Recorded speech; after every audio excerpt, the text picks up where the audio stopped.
So Zaz, if I take a video of a sword, do you think that'll impress people? It is indeed a mighty sword.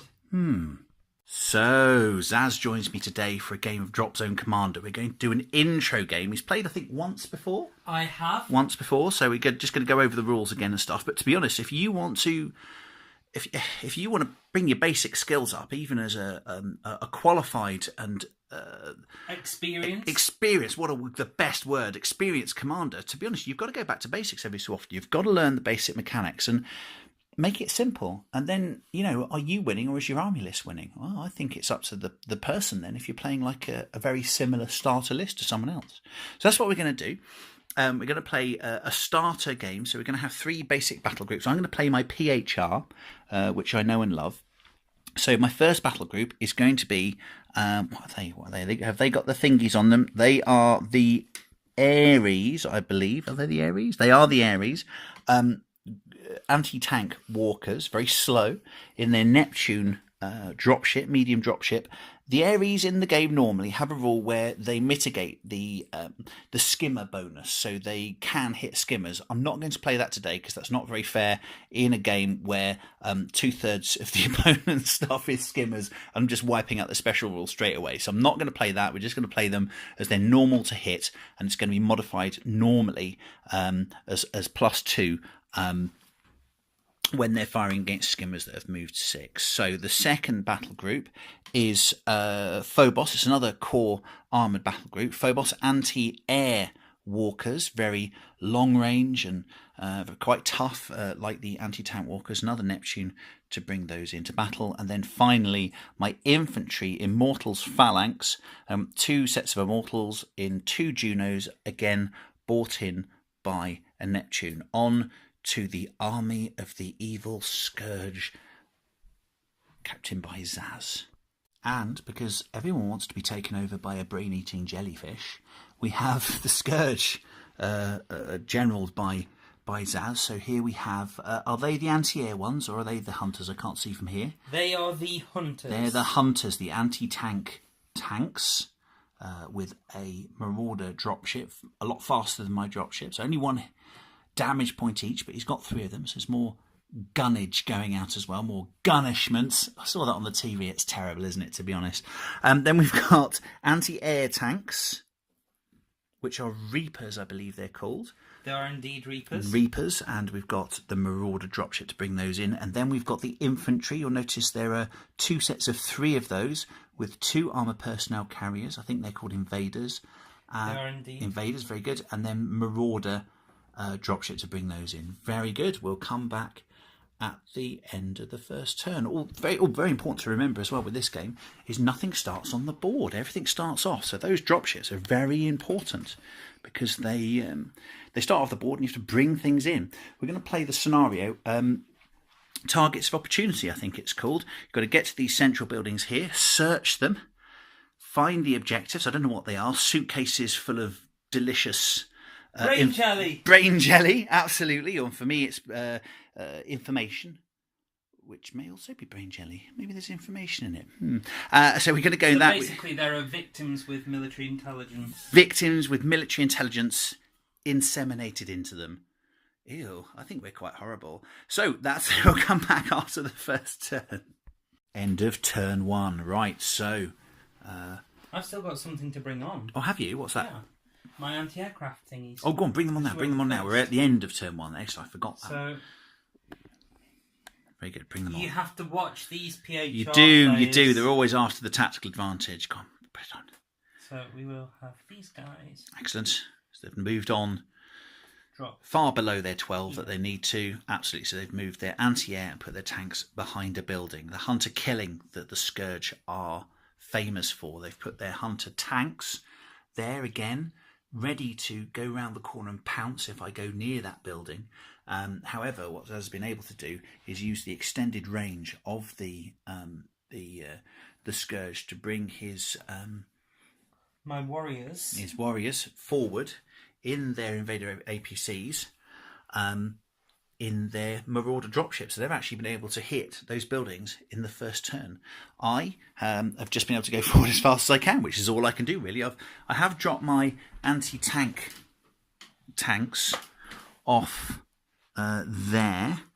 My anti-air have gone forward, and the infantry, sorry, the anti-tank tanks of walkers have gone there. My anti-infantry, not anti-infantry, my infantry, sorry, have come forward in that there Neptune, hoping to get into the buildings next turn. So Zaz has the advantage so far. Look, he's going to be searching next turn already. Good. On to turn 2.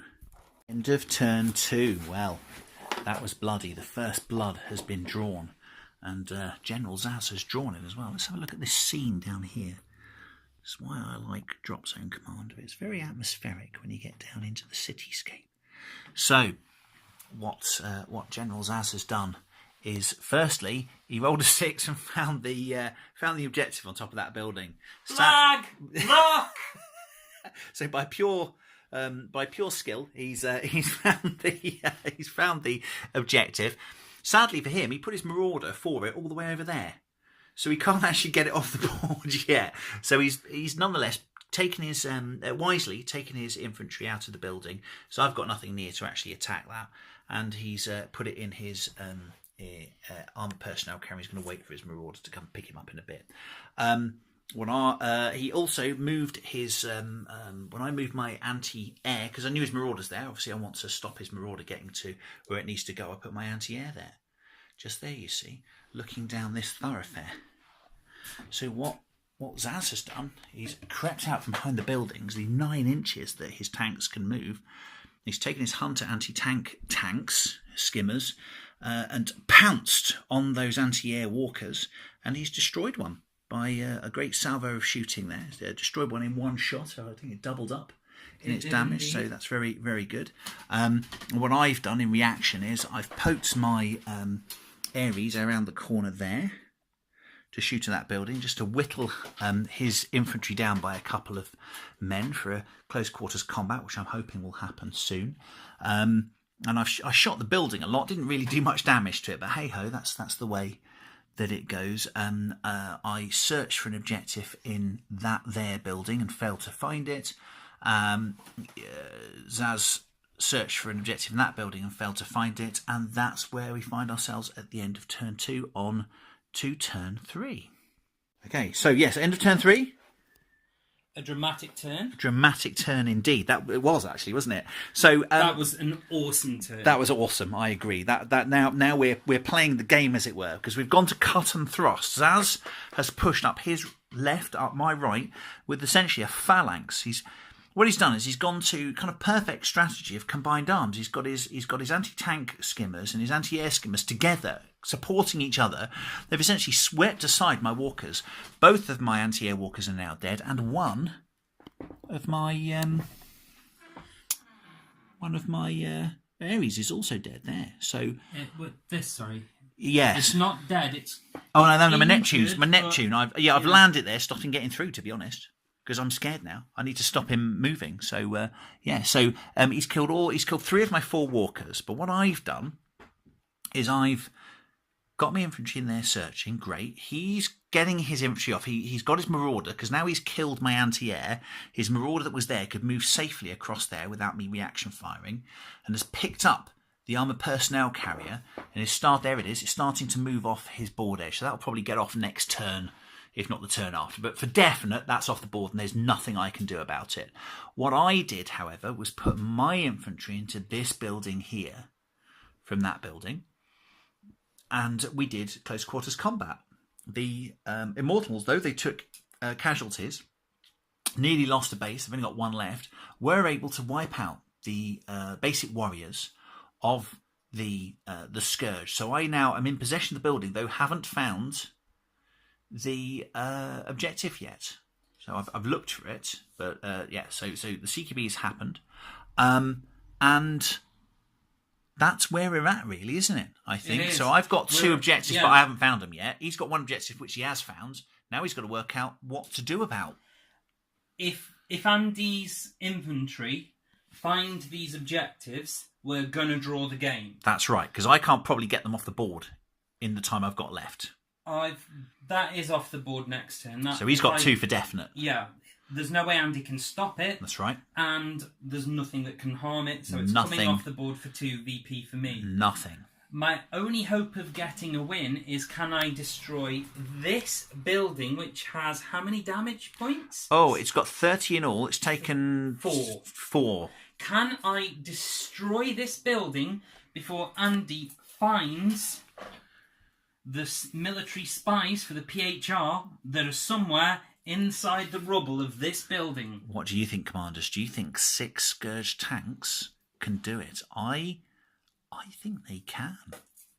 I think they can. I think each hunter can do up to 4 damage for each shot. I think that's right. They can double up, and they've got Demolisher, so each of them can do 4. The arc casters on the anti-air tanks hit with strength 8, and I think they hit on a 2 no matter what, because they're hitting a building. So I think they can do a lot of damage to buildings. I do.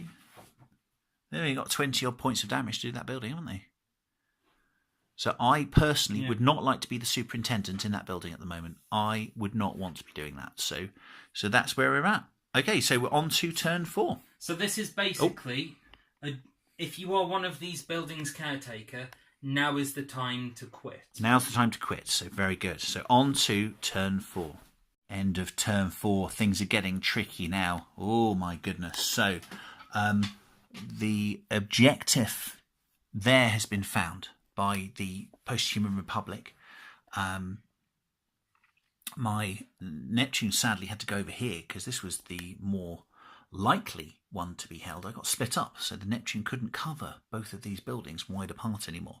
So Neptune was over here to cover the greater possibility of something being found in that building, but nothing was found in that building. Now, luckily, Zaz has sent everything over here to intercept this. Not a bad decision at all, but he's sent everything over here to intercept this objective. So the infantry, the immortal infantry, found the objective there, got into a Juno armoured personnel carrier, which sped off over there. But can you see it's not sunbathing, it's on its roof, and that is because Commander Zaz sent his anti-air back there to make way, because he'd actually boxed in his own tanks. He moved his hunters around, which essentially marmalised that armoured personnel carrier. The armoured personnel carrier blew up, killing one of the bases of infantry inside it. So I can just see them through the gap there. There we go. The infantry units inside it. But one survived and holds on to the objective. Now, obviously, that's very vulnerable there. So what I've done is I've sent a Neptune over from here to land by, and it's going to pass off the objective to try and get it off the board edge. In the meantime, just before the hunters moved, my areas, I thought one of them had been destroyed, but actually, no, it hadn't been destroyed at all. There they are. There's 2 of them. If I can see them around the corner there. Can I see them? Where are they? Where are they? They're hiding. Ah, there they are. The two areas are actually still there. I thought one of them had died, but there are 2 there. One of them, both of them, shot at the hunters before they moved around that corner. Was actually able to destroy one of the hunters. So a small victory for the PHR there, because we're not doing that well in this battle. But hey ho, it has been enormously fun. Commander Zaz is in a very strong position now. He's going to try and intercept that there. Neptune and see if he can get the objective back. In the meantime, he will most probably get that off in the next turn. I think it's gone. Commander Zaz, who's in the kitchen at the moment, have you managed to get one of the objectives off of the edge? I have indeed. Excellent. There he is. So he's already 2 points up. I've got 1 point because I've got an objective, but it's not off the board. So there we go. On to turn 5. Only 6 turns in the game. So at the end of turn 5, it's all going now, isn't it? So did you activate first as well? I did, yes. And what did you do with that activation? My first activation, I rushed my tanks. Sorry, my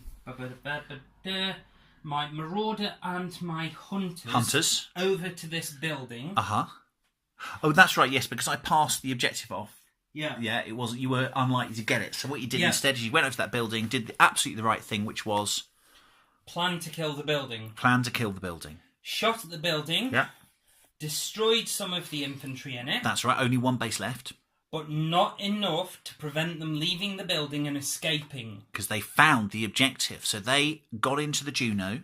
The Juno got into the that Neptune. Why? I can hear. Can you hear them asking? Yes, Can you hear them asking you why is the Neptune over there? The reason the Neptune is over there is in my following activation, I brought in my anti-air tanks, otherwise known as Reapers, which then destroyed the Neptune, causing it to crash. However, tell us your pain. Tell us your pain. It managed to crash land, destroying the Neptune. However, the Juno tank survived the wreckage coming out of the flames, driving along where my final Marauder was waiting for it, placed a shot straight in front of it, missing it totally. So they're still alive. So essentially, there's one base with 4 guys, 4 people clutching their assault rifles, their plasma carbines or whatever they use, hoping that the Juno gets them home, while the entirety of the Scourge force follows this poor little Juno. This is otherwise known as Operation Benny Hill. It is. Well, yes. I wonder if I can find the music. So in the meantime, I probably won't be allowed. I'd probably get copyrighted. Would you believe that? Yakety Sax is no longer copyright, I believe. Excellent. Well, it might find its way onto a video. If we only put a few seconds on anyway. Oh, am I allowed? Oh, there we go. So, as an aside, my Ares there, which, I thought they weren't going to play much of a part in this battle, but they've actually been okay. They've now destroyed another Hunter tank. They could only really see one straight on, couldn't they? Because the other one was around the corner, and that's cover.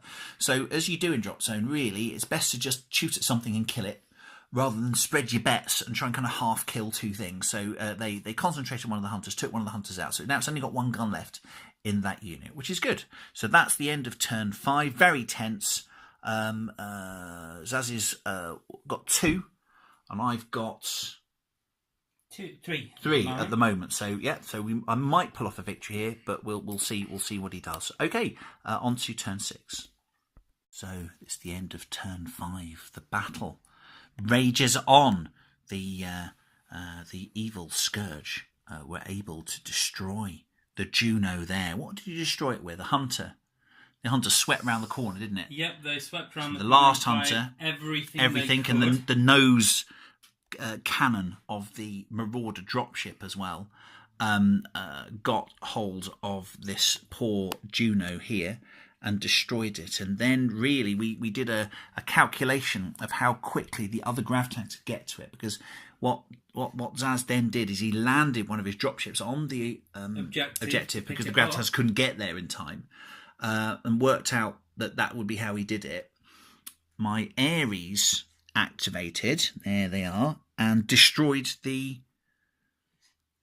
my grav tank the Marauder on the ground, because it had landed. So which I had to do to pick up the objective. Right, there we go. And I'm going to check the rules, and maybe it may be able to go up afterwards. I don't know, because I've never done it before, so I will check the rules on that. But yeah, so but it's been destroyed on the ground as we're playing it. What we've done is calculated that Zaz can't get anything else to it. So, really, the HQ have sent a special message. There we go, a special message saying everyone has to withdraw. The special HQ directive. Everyone has to withdraw to safety now, because we have a draw. I captured 1 objective and got it off the board. Commander Zaz captured 1 objective, got it off the board, and we're fighting over that one. To be honest, I actually think with another turn, is there anything? I mean, have those moved this turn? Yes. So they have moved this turn. They were 8 away though. 8 away, right. So they couldn't have got it this turn, and they could have gotten over next turn, but then they're vulnerable to the Ares, so it's... Yeah, however, you do have a Marauder there, which could just wait out the activations and just land on it. So I actually think you've captured that at the end of turn 6 with nothing I can do. Because my Ares can't attack it. You wait for my Ares to activate, and then you just land it on. So I actually think you win by 1 point. Scrape. Yeah, because I've got no anti-air to deal with that. But it was a scrape, yes. It came down to the final. It came down to the final set of dice rolls and the final kind of It really, really positioning. Was an incredibly close game. Incredibly close. And the amount of destruction that happens is phenomenal. Look at my dead pile. It's everything. There you go. Look, yes, 2 of my walkers out of 4 have gone.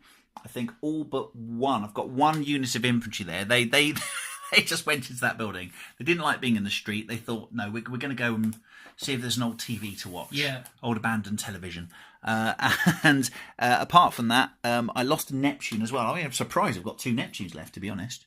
I think that one you nearly destroyed in the last turn, didn't you? That's only a 1 hit point. It is indeed. So Commander Zaz has a lot more left on the table. But I staged a good fight back later in the game. Yep. Which is what PHR do. A Marauder. Yep. I have a Hunter. A Hunter, that's right. I have my 3 Reavers. Yep. And I have a single Invader left. So considering what I started with... Yes. I don't have much left, although some of that is off the board because I ran away like a great big girly coward. Well... yeah, that's what you meant to do, though, isn't it? Which is a valid tactic. A valid strategy in this here game. So, really, you've ended up with just kind of another tank than me. Yeah, basically. I think that's it. Overall, it's a bit more, because I'm thinking, oh, gosh, I lost everything. But really, you know, your infantry's still alive there. You've got 1 more set of infantry than I have. Because my infantry's all dead. I think you killed all but 1, and they're not of any use. No. They're out of the game. So yeah, overall, I think you played very, very well. And I think you outmaneuvered me in the first couple of turns by dropping that ambush from behind that building over there, streaming forward 9 and just taking out my anti-air in 2 turns flat, which is gone. I think as well, finding the objective on turn 2 was a massive, massive in the middle building, yeah. Yeah. Yeah, that was good. Because he found it as I was entering the building too, so he could just go away. Yeah, nothing I could do. No need for combat. No need for anything like that. I've got nothing to prove. I don't need to be manly about things. I'm an alien jelly brain eater. That's right. We don't do honourable combat. We do grab it and peg it. Enough of the fighting stuff. So what that proves to me is that the demo games of Dropzone Commander can be every bit as tactical. Tactically fulfilling. Yeah, as a larger game. And you have to put, in my opinion, more thought into it because you've got less units to lose.